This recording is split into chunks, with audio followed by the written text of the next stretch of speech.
Cuando yo era adolescente, me acuerdo, yo vivía en un barrio realmente peligroso en la ciudad de Mar del Plata, que me acuerdo que cuando yo tenía 12 años por ahí, a ver, 12, máximo 13, no me acuerdo. Yo trabajaba en los veranos, cuando no estaba estudiando, trabajaba en un bazar que vendían toda clase de productos deportivos, ¿no? Incluido calzado y demás. Yo trabajaba en el depósito, proveyendo a los vendedores. Cada vez que necesitaban un, no sé, modelo tal, yo iba al depósito, lo buscaba y se los daba para que lo mostraran al cliente. Y al terminar de trabajar, volvía a casa en bicicleta. Yo iba en bicicleta y volvía en bicicleta. Y cerca de mi casa, yo venía por una avenida, porque siempre las avenidas son menos riesgosas que las calles. Las calles son peligrosas. Los que sean de Latinoamérica me entenderán, porque aquí en Europa es una de las buenas cosas que tiene. Uno normalmente no tiene ese peligro, pero bueno, en Latinoamérica sí, es muy habitual. Entonces, ¿yo qué hacía? A ver, voy a pasar con cuidado aquí. Yo, cuando estaba llegando a mi casa, tenía que pasar por un estadio, que era el Estadio General San Martín, un estadio de fútbol, que cuando no se usaba durante la semana era una zona totalmente oscura, casi no tenía iluminación la calle, y eran más o menos unos 200 metros, sí, unos 200 metros o 150 metros de estadio, y yo pasaba por esa calle para llegar al edificio donde yo vivía, que era como llegar al oasis, ¿no? Pero primero tenía que pasar por ahí, y tenía un compañero de trabajo mucho más grande que yo, que era guardavidas, de estos que en la playa salvan a la gente, o sea, un tipo muy fornido, muy deportista, triatlonista, ahora muerto, pobre hombre.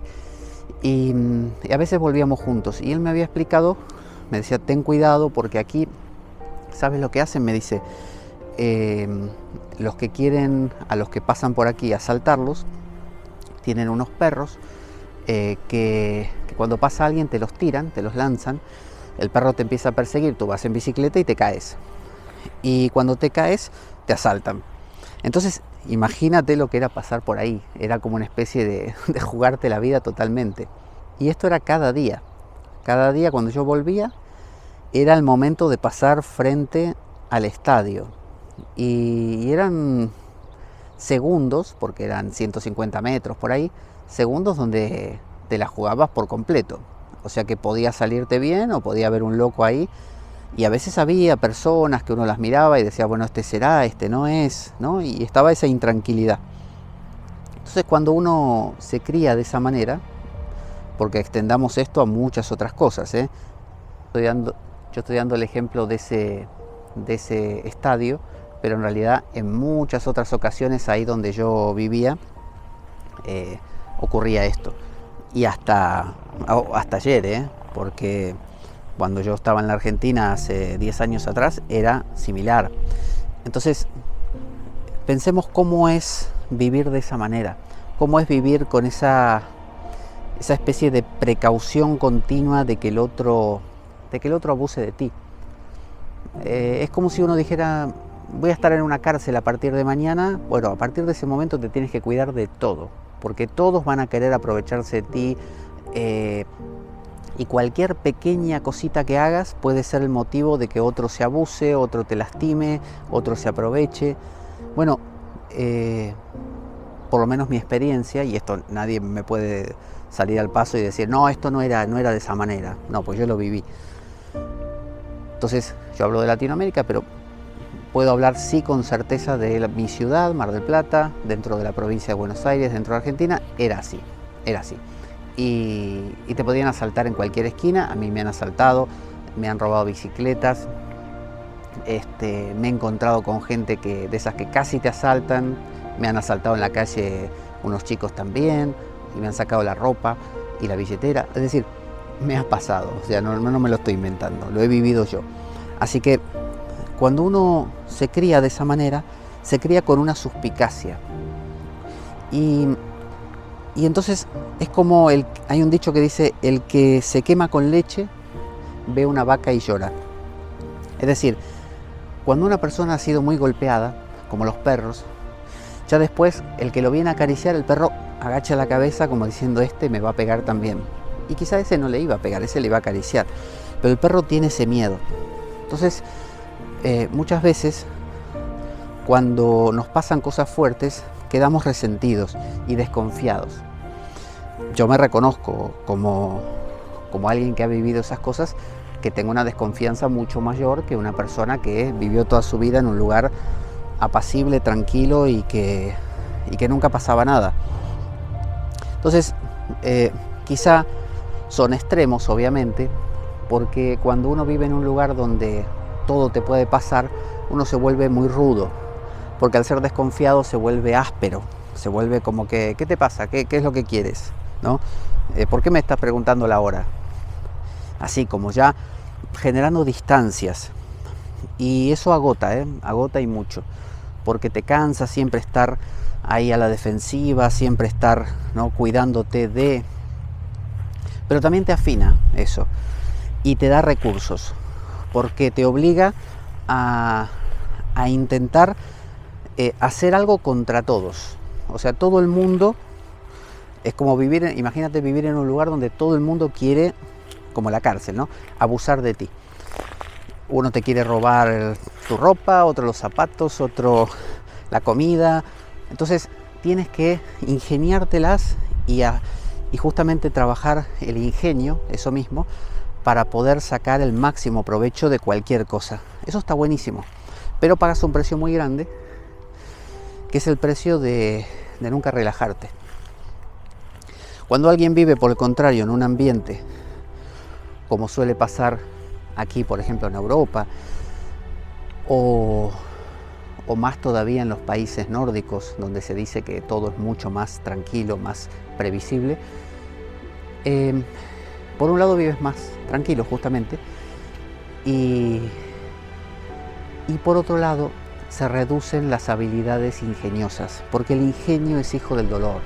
Si nos fijamos, muchos de los grandes creadores, inventores, lo han hecho en circunstancias difíciles. Han sido gente muy sufrida, gente que les pasó de todo y que quizá no tenían ni para comer. Pintores, inclusive artistas, quiero decir, de todo.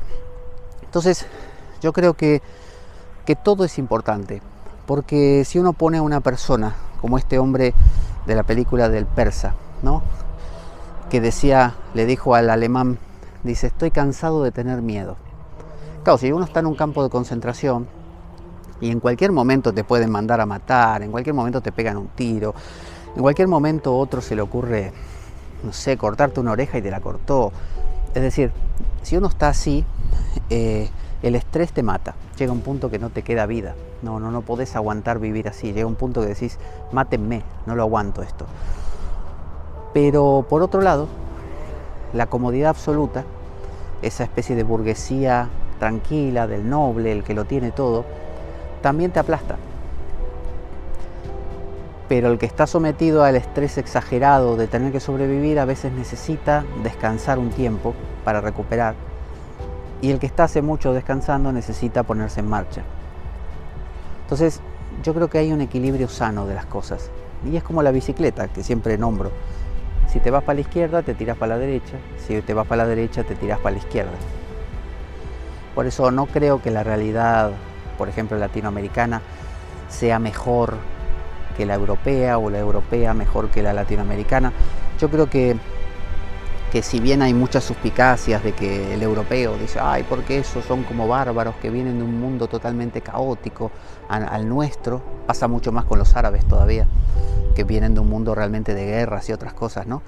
Y que es verdad, tienen a veces un comportamiento que es muy radical comparado con el habitual del europeo.